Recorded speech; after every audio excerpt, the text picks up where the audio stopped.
Today we're going to be talking about polarity, and more importantly, how polarity is used against us constantly. It's a never-ending barrage. That's just how they manipulate us. It's how they constantly, get us to go in one direction, get us to go in another direction, and it's all about polarity. This is a very old system that is still being employed to this day. Some would say that polarity makes up the very fabric of our existence, and those in the know are simply manipulating currents that are going to be acting on their own anyway. I'm not here to say yes or no, maybe so. I'm just telling you how they're using it against you. All right? In Masonic symbolism, you constantly see the two pillars outside of Solomon's temple. What are the two pillars? The two pillars are called Jachin and Boaz, and one is represented by mercy and one is represented by severity. These are these two extremes that exist in our perceivable reality and beyond, actually. You'll notice that in this world, everything is an extension of some type of polarization. And actually, I'm not making this video to make you aware of this whole system of polarity, more so to make it so you can stay out of it. You can, take a step back so you can actually, be immune to a lot of its effects. If you have if you're a free thinker, I mean, odds are you kind of are, but even in the world of the truth community, I love that term, because it's like when I hear them, it's like ew, because it's become so they get a hold of everything and just turn it inside out and slap a sticker on it and put it on a shelf, and it's like a thing that it's a commercial thing now. It's it's gross. But anyway, in the truth community, you see how polarity affects people even in that. So you got Jachin and Boaz, mercy, severity, the whole Masonic system of where I slap you with one hand and then comfort you with the other, but you're too stupid to know that these are two hands connected to the same person. You just go from hand to hand, back and forth,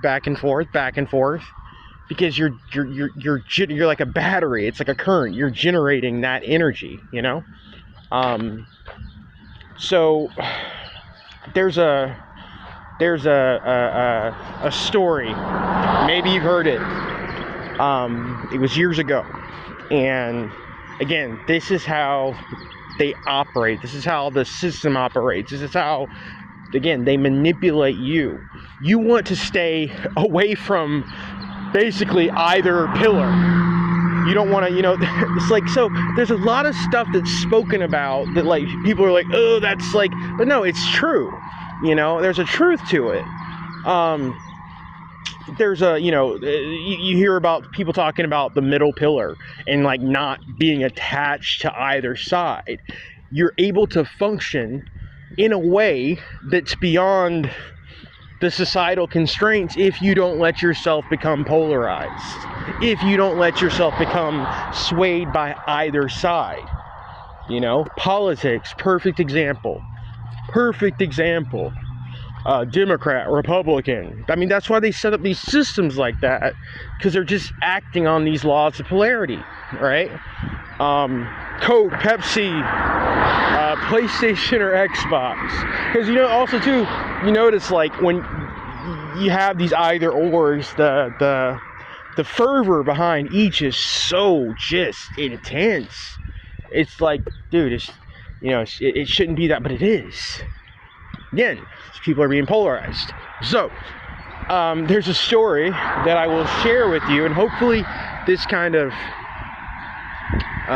explains it or sets it out for you. Chick-fil-A, not too long ago. Actually, yeah, a little while ago. Some years ago, Chick-fil-A. You all know Chick-fil-A.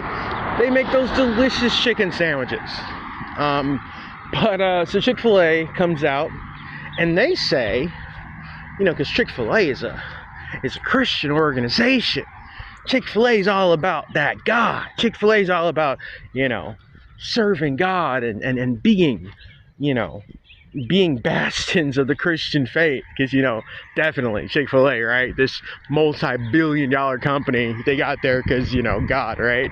Okay, not from like secret societies or because one of their head guys probably a Freemason, No. God did that. Okay, cool. God, Chick-fil-A, the godly company that they are, they come out and say, hey, we believe that marriage is the right between a man and a woman.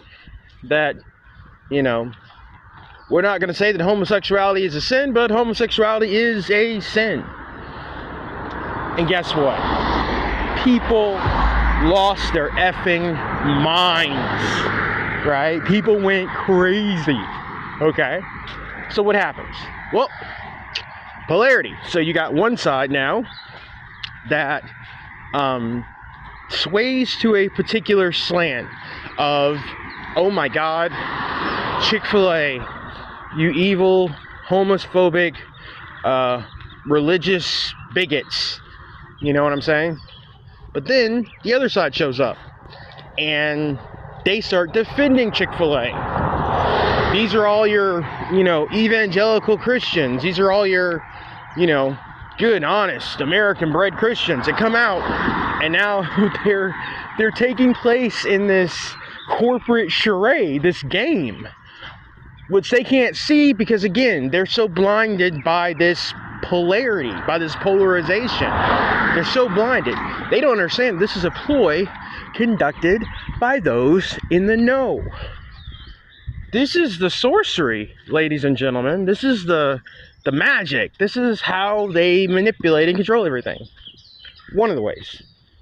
There's a few, but that's one of the ways. And so what happens? Chick-fil-A ends up making more money than they ever made before because people start buying chicken sandwiches en masse. All the good conservative Christian people, because God's motivating them to buy fucking chicken sandwiches. Excuse my language. That's God. That's the spirit of God motivating them to take part in this corporate bullshit. That's what God wants. Can you hear my cynicism? I'm sorry. Anyway, so yeah, Chick-fil-A ends up making more money than they ever made, ever. And people don't get it because you're so into it, you don't see. That's how they manipulate us. That's how they use us. When they want us to go to one direction, little tip, little push. Because when a person's polarized, all it takes is a little push, just a little, it's like there's that line in Batman where the Joker says, madness is like gravity. All it takes is a little push. So it's polarity. Excuse me for a second. Okay. Anyway, so yeah, once you see how they operate and how they use these tactics against us, and once you understand, don't get pulled in. Just don't get pulled in. Don't give them your energy. And again, the problem is they've infiltrated the truth community, and so I guess now it's the whole thing is Donald Trump is going to save the world from the corrupt pedophiles. And there's a lot of truth there. There's a lot of truth in some of these things. But, again, oh my God, I keep dropping stuff. Again, in the end, it's candy-coated bullshit that's used to manipulate you and used to make you move to one side or the other on the game board. Anyway, it's 9 minutes, almost 10. I have run my mouth for long enough. I hope everybody's doing okay. Yeah, Chick-fil-A. Look it up. It's pretty funny. Anyway, talk to you soon. Bye. It'll be round 2 today in the nationwide protests surrounding Chick-fil-A, one of the nation's biggest fast food chains. People packed the chain, showing support for the company president's anti-gay marriage stance. Well, now gay activists are planning rallies of their own at the restaurants, and ABC's Steve Osunsami has more from Atlanta. At Chick-fil-A restaurants today, customers will get an eyeful along with their nuggets and waffle fries. Thousands of scorn gay customers who've been boycotting the restaurant are promising to hold a national same-sex kiss day at Chick-fil-A's across the country. Nearly 100,000 friends and family have been invited online. It's a way to show Chick-fil-A and the rest of the country that, our love is just as good as heterosexual love. For years, the highly successful business has donated millions to groups that fight against gay Americans and gay marriage. But the company heated up some deep-fried debate 3 weeks ago when President Dan Cathy elaborated. I think we're inviting God's judgment on our nation when we shake our fist at him and say, we know better than you as to what constitutes a marriage. This week, Chick-fil-A supporters showed their force, crowding restaurants from coast to coast. I just happen to agree with his beliefs because I do believe in marriages between a man and a woman. In a statement, Chick-fil-A said it was an unprecedented day with record sales. The controversy, it's unfortunate. In Augusta, Georgia, one restaurant even ran out of food. We're really glad to have an opportunity to show our support for a business that is not afraid to say what they believe. How this culture clash will affect Chick-fil-A's bottom line remains to be seen, but it's a mighty business. The company made a profit of nearly $500 million last year. Chick-fil-A executives have been trying to calm this fire down, saying that today should be just another day. Amy?